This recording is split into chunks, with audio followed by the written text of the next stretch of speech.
Allez, il est 8 heures, on est mercredi 17 septembre, j'espère que vous allez toutes et tous bien. Aujourd'hui, c'est le rendez-vous de la semaine, comme vous l'avez vu dans le titre, et vous devez le savoir, si que vous soyez trader, investisseur, trader crypto, peu importe, ce soir, c'est le rendez-vous de la Fed. Alors, j'en ai parlé hier et avant-hier. Aujourd'hui, on va y revenir un peu plus en profondeur dessus, mais ça va être surtout demain. Demain matin, l'épisode de demain matin, donc abonnez-vous et mettez la cloche. Voilà, je fais une petite transition. Abonnez-vous parce que demain matin, je vais débriefer en gros ce qu'a dit Jérôme Powell. Parce que comme je vous l'avais dit hier, aujourd'hui, 90% du marché s'attend à une baisse de taux de 25 points de base. Je crois qu'il y a 40% du marché ou 30% ou non 20% qui s'attend à une baisse de 50 points, ce qui est beaucoup. Et c'est ce qui me fait dire que si on a uniquement une baisse de 25 points, et je vais revenir juste après, euh, si on a uniquement une baisse de 25 points, à mon avis, on pourra avoir un gros sell the news malheureusement. Pourquoi? Parce que justement aujourd'hui on a 20% du marché qui s'attend à une baisse de 50 points, donc ça reste au-dessus de zéro.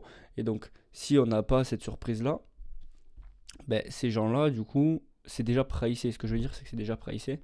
Et donc on pourrait avoir un petit sell the news. Mais le marché fait ce qu'il veut. Encore une fois, et on va revenir sur un point important, on est dans un travail de conséquence et d'interprétation et pas d'anticipation. C'est-à-dire qu'en fonction de ce qui va se passer, en fonction de ce qui va être dit et comment les marchés vont réagir, on agira en fonction. Mais je ne vais pas essayer d'anticiper, comme beaucoup le font, ce que va dire Powell ou comment les marchés vont réagir. Le marché fait ce qu'il veut, d'accord? Donc voilà, nous on n'est pas dans ce travail d'anticipation, on n'est pas dans ce travail d'interprétation et de supposition.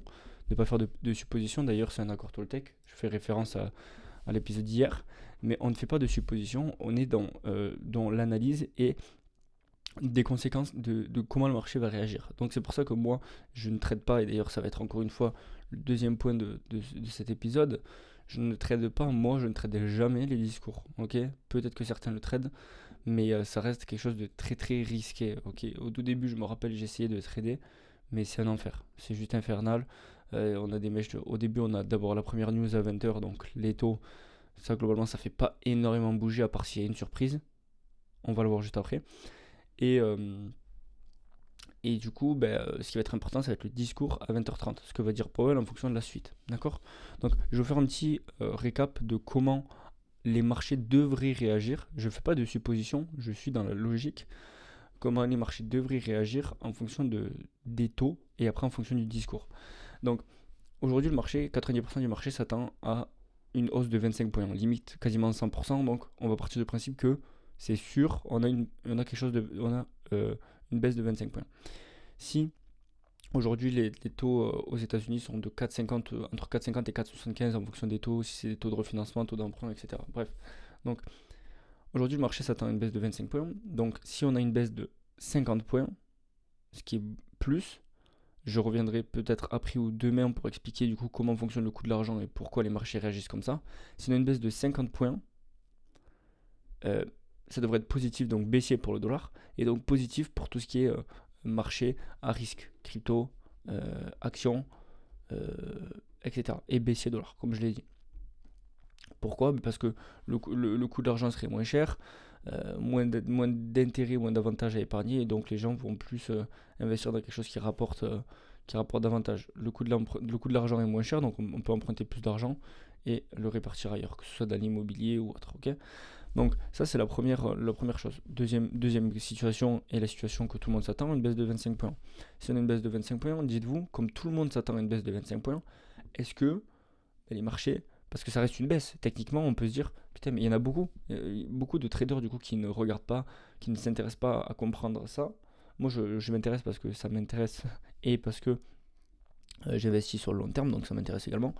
Mais euh, beaucoup se disent, ok, on a une baisse de 25 points, les marchés vont baisser, c'est sûr, on a une baisse de taux. Oui, mais vu que tout le monde, c'est déjà pricé dans les cours en fait. Le rallye qu'on voit sur le Nasdaq potentiellement depuis plusieurs semaines, le dollar baissier, etc., c'est ça, c'est déjà dans le cours. Donc, faut se poser la question si on a vraiment une baisse de 25 points, est-ce que ça va surprendre et est-ce que ça va être un catalyseur suffisamment puissant pour faire, encore une fois, baisser le dollar encore plus. Ça, pour le coup, je ne sais pas. Le marché peut réagir comme il veut. Ce qui est sûr, c'est que si on a une baisse de 50 points, sans, même avant le discours, on va voir les marchés qui vont pump, c'est sûr. Par contre, une baisse de 25 points, je ne sais pas comment le marché va réagir. Ça va être, et je pense que c'est ce qui va se passer, il va baisser de 25. Et du coup, ce qui sera important, c'est le discours à 20 h 30 pour la suite, est-ce qu'on aura du coup 3 baisses de taux comme prévu cette année, ou est-ce qu'on en aura plus, est-ce qu'on en aura moins? C'est surtout le discours qui est important. Donc en général, il y a un effet qui se coule, c'est-à-dire vous allez avoir une première réaction à 20h suite à la décision des taux, peu importe que ce soit entre 50 et aucune baisse de taux, on aura une première réaction, et ensuite on aura une deuxième réaction à 20h30 avec le discours, et ensuite la partie questions-réponses.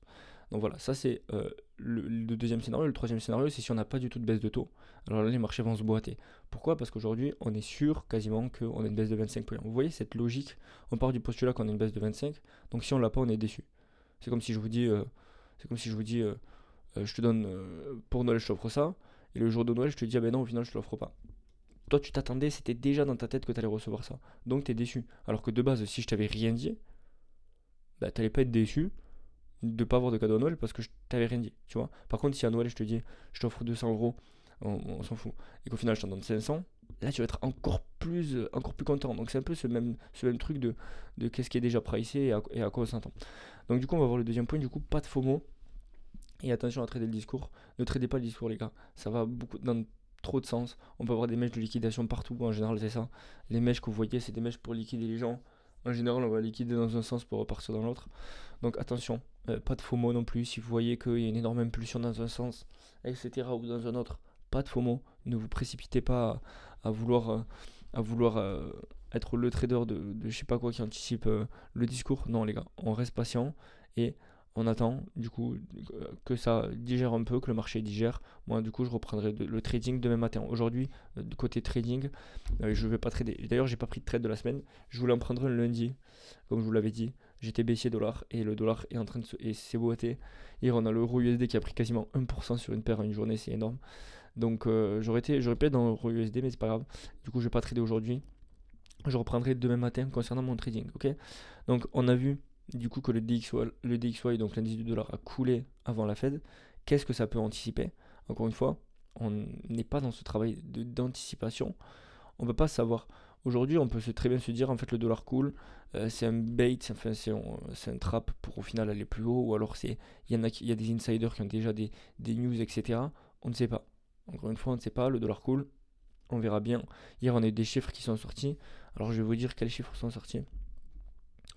Pour pas vous dire de bêtises, je crois qu'on a les prix à l'importation qui sont sortis au-dessus des attentes. Tac. Vente au détail sorti à 0,7 contre 0,4%. Index des prix à l'importation 0,3 au lieu de 0,2%. Donc ça, c'est quand même des... Bon, c'est pas les chiffres qu'on regarde le plus, que le marché regarde le plus, mais c'est quand même des chiffres inflationnistes. Vente au détail qui augmente et les prix à l'importation. Donc ça, c'est inflationniste. C'est des prix qui augmentent, donc c'est inflationniste. Après avoir, je pense pas que pour elle va se baser uniquement par rapport à ça. Il s'en fout un peu. C'est déjà, la décision est déjà prise, mais voilà. Dans tous les cas, que peu importe sa décision, elle est déjà prise. On verra bien ce soir, ok? Et comme je l'ai dit, dernier point, on est dans un travail de conséquence et pas d'anticipation. Il va se passer. On va pas faire de suppositions. On va pas dire je pense qu'il va se faire ça. Non, il va se passer ça et du coup à la suite on fera nos plans. Ok? Donc voilà, c'est l'épisode d'aujourd'hui, il est assez court, mais l'épisode de demain sera beaucoup plus long. On va débrief la Fed de demain matin ensemble en vidéo ici. Donc voilà, n'hésitez pas à vous abonner, à mettre un pouce bleu et je vous dis à demain pareil 8h. Allez, ciao tout le monde.